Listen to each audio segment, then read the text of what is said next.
직업방송과 연합뉴스TV가 함께 만드는 취업 전문 뉴스 투데이 고용플러스입니다. 네, 취업 시장에서 경력자를 선호하는 현상이 뚜렷해지고 있습니다. 이에 따라 신입사원의 취업 기회는 갈수록 줄어들고 있습니다. 한지희 기자입니다. 나이가 26살. 직장생활 경우 없습니다. 직장 상사가 갓 인턴으로 입사한 20대 중반 청년에게 직장 경험이 있느냐고 묻습니다. 컴퓨터 배경은 드라마지만 실제 취업준비생이라면 한 번쯤 들었을 법한 이야기라 더 공감이 가기도 합니다. 이처럼 기업들이 실무에 당장 투입할 인재를 선호하는 추세는 해마다 뚜렷해지고 있습니다. 기업 채용 담당자들은 신입사원을 뽑을 때 이력서에서 가장 먼저 보는 항목으로 경력사항을 꼽았습니다. 이어 사진, 지원 직무 분야 전공 순이었습니다. 또 경기 불황 탓에 신입 채용보다는 결혼이 있을 때마다 필요한 인원만 수시로 채용하는 곳이 늘면서 최악의 취업난임에도 불구하고 올해 기업들의 채용 공고 건수는 오히려 증가한 것으로 나타났습니다. 한 취업 포털 사이트에 따르면 올해 등록된 채용 공고 건수가 16만 5천여 건으로 작년 같은 기간보다 60% 가까이 늘었습니다. 그 신입사원을 채용하는데도 채용 비용이 또 소요되고 또 그 신규 인력을 뽑아놓고 또 교육시키는데도 그만큼 시간하고 비용이 투자가 되죠. 바로 현업에서 실무를 할 수 있는 경력직 인재에 대한 선호도가 다소 높다고 볼 수 있어요. 화려한 실무 경력을 가진 이들을 선호하는 기업들이 늘면서 첫 일자리를 찾는 이들의 취업문은 갈수록 바늘구멍이 되고 있습니다. 연합뉴스TV 한지희입니다. 광공업과 서비스업이 모두 위축되면서 산업 생산이 2달 연속 감소했습니다. 통계청에 따르면 10월 산업 생산은 전월 대비 0.4% 줄며 9월에 이어서 감소세를 이어갔습니다. 광공업은 자동차, 반도체 생산이 늘었지만 갤럭시 노트 7 단종 사태로 통신과 방송 장비 생산이 줄며 전체적으로는 1.7% 감소했습니다. 제조업 평균 가동률도 1.3% 하락한 70.3%로 7년 5개월 만에 최저치였던 지난 8월과 비슷한 수준이었습니다. 최순실 게이트에 이름을 올려 홍역을 앓고 있는 삼성과 롯데가 지난 30일 현안 논의를 위한 사장단 회의를 열었습니다. 본격적인 국정조사와 특검 수사를 앞두고 그 어느 때보다 팽팽한 긴장감이 맴돌았습니다. 그 현장 분위기를 김종성 기자가 전해드립니다. 최순실 게이트 국정조사를 앞두고 열린 삼성 사장단 회의. 최순실 일가에 대한 거액 지원, 삼성물산, 제일모직 합병 의혹 때문에 청문회 증인으로 채택된 사장들에게 질문이 쏟아집니다. 청문회 나가게 되셨는데 어떤 부분 주로 소명하실 예정이세요? 뭘 물을지 알 수가 있나요? 앞으로 어떻게 임하실 계획이신지. 정식이 답변해주죠. 그리고 사장님이 나가시게 됐나요? 글쎄요, 그걸 제가 어떻게 알겠습니까? 다른 사장들은 일반 현안과 관련한 질문에도 묵묵부답. 바짝 움츠러든 모습을 보였습니다. 검찰의 비자금 수사로 1년 만에 열린 롯데그룹 사장단 회의에서도 최순실 게이트 관련 질문이 쏟아졌습니다. 분위기가 좀 많이 안 좋은데 좀 오늘 분위기 어떻게 좀 이끌어가시나요? 잘 가겠죠. 뭐. 최순실 씨 관련 의혹 때문에 좀 상황이 안 좋은데. 아니 그건 뭐 제가 말씀드릴 사항이 아니죠. 국정조사에 증인으로 참석하는 신동빈 회장은 쏟아지는 질문 세례에 적잖이 당황한 듯 굳은 표정으로 회의장으로 입장했습니다. 최순실 사건 관련해서 여러 가지 의혹이 많은데요. 뇌물죄 의혹은 그럼 어떻게 생각하세요? 두 기업은 나란히 최대 현안인 지배구조 개혁에 시동을 건 상태. 자칫 이번 국정조사와 특검 수사로 이들 기업의 수건 사업에 제동이 걸릴 수 있다는 점에서 두 그룹 구성원들이 느끼는 긴장감은 갈수록 고조되고 있습니다. 연합뉴스TV 김종성입니다. 네, 이런 가운데 재계에는 본격적인 지배구조 개편 바람이 불고 있습니다. 당분간 기업들의 쪼개고 합치는 소리가 시끄러울 것 같습니다. 남현우 기자입니다. 지난달 이후 분할 합병을 결정한 기업은 40여 곳이나 됩니다. 부실 또는 비주력 사업을 잇따라 수술대에 올리는가 하면 지주회사 체제로 지배구조를 전환하고 있습니다. 현대중공업은 지난 15일 비조선 부문 사업 분사를 결정했고 크라운제과, 오리온, 메일유업이 잇따라 인적 분할 계획을 발표했습니다. 최순실 게이트로 검찰 수사를 받고 있는 삼성전자도 지주회사 전환 검토를 공식화했습니다. 국내의 불확실성이 가중되는 상황에서 경영 효율성 제고와 지배구조 투명성 확보가 시급하다고 판단했기 때문으로 해석됩니다. 하지만 무엇보다 정치권의 움직임과 무관치 않다는 분석입니다. 현재 야권은 기업이 인적 분할을 할 때 자사주 의결권 부활을 막는 내용의 상법 개정안 통과를 추진하고 있습니다. 이 경우 오너들이 자사주를 활용해 지배권을 강화하려는 시도는 물거품이 될 수 있습니다. 여기에 최순실 사태 이후 야당의 국정 영향력이 확대되면 경제 민주화 관련 법안들이 줄줄이 통과될 것이라는 관측도 나옵니다. 이런 법안들에 대해서 진짜 심도 있는 논의라든가 검증이 안 된 상태에서 막연히 당위성만 가지고 통과시킬 수 있는 그런 법안들은 아니기 때문에 좀 더 심도 있는 논의가 좀 일단 선행이 될 필요가 있을 것 같습니다. 재계는 후계자 승계와도 관련된 대기업들의 이런 지배구조 개편 바람이 당분간 이어질 것으로 전망하고 있습니다. 연합뉴스TV 남현호입니다. 갤럭시 노트 7 사태로 큰 손실을 입고 또 최근에는 최순실 국정농단 사태에 직격탄까지 맞은 삼성이 분위기 반전에 노력을 쏟고 있습니다. 위기 속 삼성이 전화위복의 기회를 마련할 수 있을지 관심이 쏠립니다. 정주희 기자입니다. 각종 악재에 시달리고 있는 삼성이 위기 탈출의 기회를 마련하는 데 안간힘을 쏟고 있습니다. 갤럭시 노트 7 사태와 최순실 게이트 연루 의혹에 삼성물산 합병 타당성 논란까지 겪은 삼성. 다음 주 국정조사까지 예고돼 있어 분위기 전환이 쉽지만은 않습니다. 매년 12월 초에 이뤄졌던 인사도 불투명한 상황입니다. 회의에서 인사얘기 나왔어요? 삼성은 지금의 위기를 발판으로 반전을 꾀한다는 계획입니다. 삼성은 최근 열린 이사회에서 삼성전자의 지주회사 전환을 공식화했습니다. 이튿날 삼성전자 주가가 사상 최고가를 경신했는데 삼성이 내놓은 주주가치 제고 방안에 대한 기대 심리라는 분석이 많았습니다. 또 삼성전자는 갤럭시 노트 7 결함 원인 분석을 올해 안에 끝낸다는 계획입니다. 현재 어느 수준까지 조사가 진행됐는지 알려지지는 않았지만 올해 안에 구체적인 원인이 나올 경우 소비자들의 불안감은 일부 해소될 것으로 보입니다. 최근에는 삼성전자가 미국의 자동차 전자장비 기업 하만과 인공지능 기업 비브랩스를 연이어 인수하는 등 사업 다변화도 모색하고 있습니다. 다만 앞으로 있을 국정조사와 특검에서 각종 의혹들을 벗어낼 수 있을지가 관건이 될 것으로 보입니다. 삼성은 올해 안에 각종 의혹을 해소하고 내년 지주회사 전환 계획을 구체화하면서 일대 전환기를 맞는 청사진을 그리고 있습니다. 연합뉴스TV 정주입니다. 채소와 과일 등 농산물값 급등의 영향으로 소비자 물가가 석 달째 1%대 상승폭을 유지했습니다. 통계청에 따르면 11월 소비자 물가지수는 작년 같은 달보다 1.3% 상승했습니다. 소비자 물가 상승률은 5월부터 8월까지 0%대에 머물다 9월부터 상승률이 1%대에 진입했습니다. 특히 소비자들이 자주 사는 채소와 과일, 생선 등이 포함된 신선식품 지수가 15% 급등했고 생필품 위주로 구성된 생활물가지수는 1.1% 올라 2년 4개월 만에 최대 상승폭을 기록했습니다. 또 서비스 물가도 1.8% 오르며 전체 물가를 1%포인트 끌어올렸습니다. 일명 김영란법 시행으로 꽃 선물 수요가 크게 줄면서 화훼 농가가 직격탄을 맞은 가운데 꽃 소비를 활성화하기 위한 이색 꽃 자판기가 등장했습니다. 한국농수산식품유통공사는 서울 양재동 AT센터 1층에 현금과 카드로 언제든지 프리저브드 플라워를 구매할 수 있는 꽃 자동 판매기를 설치했다고 밝혔습니다. 천일간 시들지 않는 꽃이라고도 불리는 프리저브드 플라워는 생화의 질감과 생기가 3년간 보존되도록 화학 처리한 꽃입니다.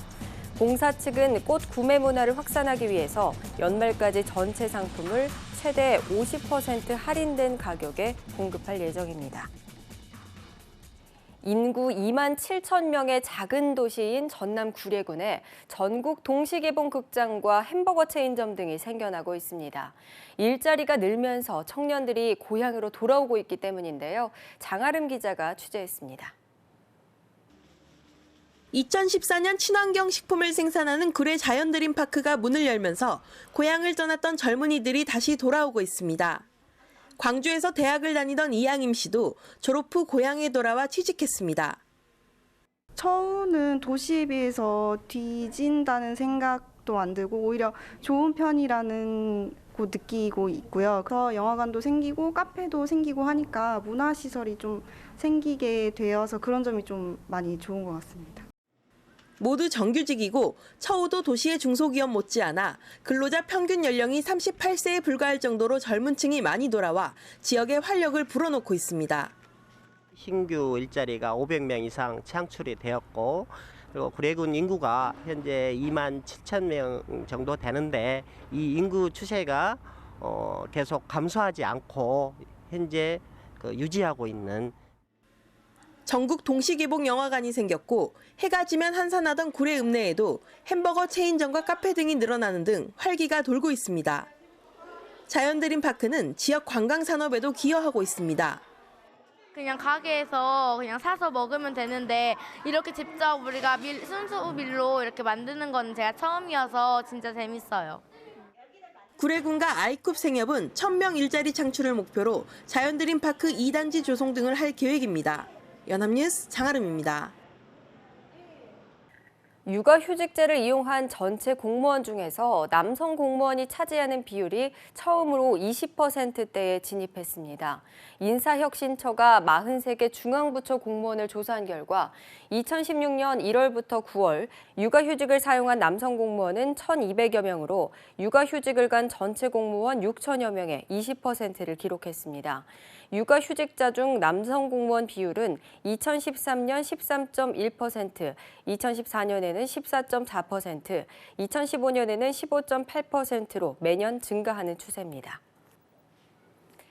요즘 한 해를 마무리하면서 저녁 술자리 많이 가지실 텐데요. 잠을 잤어도 조금이라도 술이 덜 깼다면 절대 운전대를 잡아서는 안 됩니다. 박상률 기자입니다. 보세요. 수치가 0.212% 나왔습니다. 면허 취소 수치가 나왔어요. 경찰이 오늘 새벽 5시부터 서울 지역 60여 곳에서 음주 단속을 벌였습니다. 단속을 하던 경찰관이 갑자기 차량을 쫓아갑니다. 20대의 한 남성 운전자는 음주 단속을 눈치채고 시속 100km의 속도로 도망가다 가드레일을 들이받은 뒤 붙잡혔습니다. 왜 도망가신 거예요? 도망간 게 아니라요. 단속을 피해 도주하려다 실패한 여성 운전자는 전날 먹은 술이 덜 깼다고 주장합니다. 내리시라고요. 안 분다니까. 불안해. 이거 3시간 자고 나왔어요. 지금 출근해야 되니까. 음주운전 차량에 함께 탑승한 사람도 당황스럽습니다. 말려야겠다 이런 생각 해보셨는지. 술 먹고 하지 말라고 했는데 이렇게 될지 몰랐어요. 이제는 음주운전을 방조한 사람도 처벌을 받을 수 있기 때문에 주의해야 합니다. 도로교통법이 바뀌어가지고요. 그 동승자들도 그 음주운전 방조범으로 처벌이 될 수 있습니다. 사고 예방을 위해서라도 그 운전을 하려고 하면은 못하도록.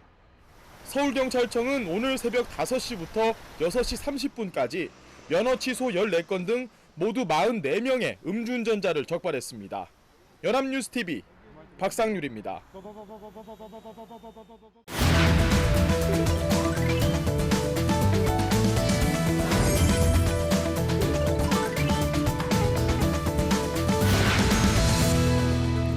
최근 사회적으로 핫한 이슈를 키워드로 알아보는 핫키워드 시간입니다. 강설희 아나운서와 함께합니다. 안녕하세요. 네, 안녕하세요. 핫키워드 시간입니다. 최근 OECD가 내년도 경제성장률 전망을 내놨는데요. 2017년 한국의 경제성장률은 2.6%로 내다봤습니다. 여러 대내외 상황을 반영한 낮은 수치인 거죠. 그런데 경제 위기의 여러 조짐 중에 중산층의 붕괴가 심상치 않다고 합니다. 사실 경제가 성장한다는 건 중산층이 늘어난다는 의미이기도 한데요. 한국은 지금 중산층이 붕괴되고 있다는 여러 부정적인 신호가 감지되고 있습니다. 오늘은요, 우리나라 중산층의 상황에 대해서 살펴보도록 하겠습니다. 네, 도널드 트럼프의 당선을 몰락한 백인 중산층의 반란으로 설명하기도 하죠. 또 영국이 EU를 탈퇴한 배경에도 과거 중산층이었던 사람들의 반발이 작용했다고 평가합니다. 그만큼 중산층이 경제에 미치는 영향력이 대단하다는 건데요. 자, 그럼 먼저 중산층의 정확한 의미부터 알아볼까요? 네, 최근에 NH투자증권이 30에서 50대 중산층 1,025명을 심층 조사해서 2017 대한민국 중산층 보고서를 내놨습니다. 여기에 중산층의 기준도 나와 있는데요. 먼저 우리나라의 중위소득, 즉 전체 소득층에서 딱 중간을 차지하는 소득을 알아야 합니다. 이 중위소득은 4인 가족을 기준으로 387만 원이었는데요. 중산층은 이 소득의 50%에서 150%를 버는 가구를 뜻합니다. 그러니까 가구 소득이 194만 원에서 581만 원 사이의 계층을 중산층으로 본다는 거죠. 이 기준을 적용했을 때 전체 가구의 67% 정도가 중산층이라고 합니다. 네, 그렇군요. 그런데요, 194만 원부터다. 그럼 월 200만 원 정도 버는 가정에서 우리 집이 중산층이다 이렇게 생각할 것 같지는 않습니다. 아무래도 적용 기준과 체감하는 것 사이에 괴리가 좀 있을 것 같은데요. 네, 그렇습니다. 실제로 이 조사 대상자의 56.5%가 나는 빈곤층이다라고 대답을 했습니다. 이렇게 느끼는 이유는 이상과 현실의 차이 때문이었는데요. 먼저 조사 대상자에게 희망하는 소득과 실제로 받는 소득의 차이를 물었습니다. 그 결과 이상적으로 생각하는 소득은 평균 511만 원, 실제 소득은 평균 366만 원으로 조사가 됐습니다. 150만 원 정도의 차이가 나고 있는 거죠. 네, 이상과 현실의 차이가 너무 큰데요. 쉽게 좁혀지지 않겠어요. 네, 이 이상과 현실의 차이는 순자산 분야에서 훨씬 크게 나타났습니다. 중산층들이 이상적으로 생각하는 자산은 6억 4,200만 원이었는데요. 실제로 가지고 있는 자산은 1억 7,600만 원이었습니다. 아마도 부동산, 특히 아파트의 가격 때문에 이렇게 큰 차이가 나는 걸로 추측이 됩니다. 네, 중산층이라면 이 정도 집에서 살아야 한다 이런 생각이 반영됐을 것 같습니다. 자, 또 이상적으로 생각하는 소비 생활도 있을 텐데요. 생활비 부분에서는 이상과 현실의 차이가 어떻게 나타났나요? 네, 이들이 생각하는 이상적인 생활비는 339만 원이었습니다. 하지만 실제 생활비는 220만 원이었는데요. 여행이나 여가 생활을 즐기기에는 빠듯한 수준이었습니다. 그래서 조사 대상자의 75%는 문화생활을 한 달에 1회 이하로 하고 있었고요. 주된 여가는 TV 시청을 한다고 했습니다. 또 큰 문제점으로 드러난 건 노후 대책이었습니다. 응답자의 60% 가까이가 은퇴 후 수입이 150만 원 이하라고 답해서 과반수 이상이 노인 빈곤층이 될 위험에 빠져 있었습니다. 네, 조사 결과를 보니까요. 한국의 중산층은 이상과 실제의 차이가 크고 또 불안한 노후를 준비하고 있었네요. 자, 이런 중산층의 몰락 언제부터 시작된 건가요? 네, 우리나라에서는 1997년 외환위기 이후에 이 중산층 붕괴에 대한 관심이 높아졌습니다. 그 전에는 고도 성장을 기반으로 누구나 중산층이 될 수 있다는 꿈을 가질 수 있었는데요. 그렇지만 외환위기 이후 고용이 불안해지고 계층 간 소득 차이가 커지면서 중산층 붕괴가 가속화되고 있습니다. 그렇기 때문에 중산층과 그 이하 계층의 소득을 늘리는 게 중요한 문제가 됐지만 현실은 거꾸로 됐습니다. 그래서 한국은 상위 10%의 소득 집중도가 세계에서 두 번째로 높은 국가로 이름을 올렸습니다. 네, 그만큼 소득 불평등이 심하다는 이야기잖아요. 소득의 허리 계층이 약해지면 내수 침체도 우려되고요. 또 경제에 악영향을 끼칠 텐데 좀 구조적으로 이 문제를 해결할 방법은 없을까요? 네, 정부에게는 강력한 수단이 있습니다. 바로 세금인데요. 소득에 따라서 또 재산에 따라서 세금을 차등해서 걷고 그렇게 거둔 세금을 복지제도에 써서 국민들에게 재분배하는 겁니다. 그런데 한국은 세금의 재분배 기능이 OECD 국가 중 꼴찌에서 두 번째라고 합니다. 세금을 걷기 전에 소득 불평등 정도와 세금을 거둔 후에 소득 불평등 정도를 비교했을 때 고작 9% 정도의 분배 효과가 있었다는 건데요. OECD 국가 평균이 35%라고 하니까 정말 큰 차이인 겁니다. 그래서 전문가들은 조세제도 개혁으로 소득 재분배 기능을 강화해서 중산층의 붕괴를 막고요. 소득 불평등을 해소해야 한다고 주장하고 있습니다. 네, 어른들이 많이 하시던 말씀 중에 중간만 하라는 말이 있습니다. 그런데 살다 보면요, 중간만 하기가 참 힘들구나 이렇게 깨닫는 경우가 많은데요. 우리 국민 경제의 버팀목이 되는 중산층이 더 이상 가난해지지 않도록 또 다음 세대에는 특정한 몇몇이 너무 많은 것을 가지는 일이 없도록 우리가 노력해야겠습니다. 네, 오늘 핫 키워드 위기의 중산층의 현실에 대해서 알아봤습니다. 강설희 아나운서 고맙습니다. 네, 고맙습니다.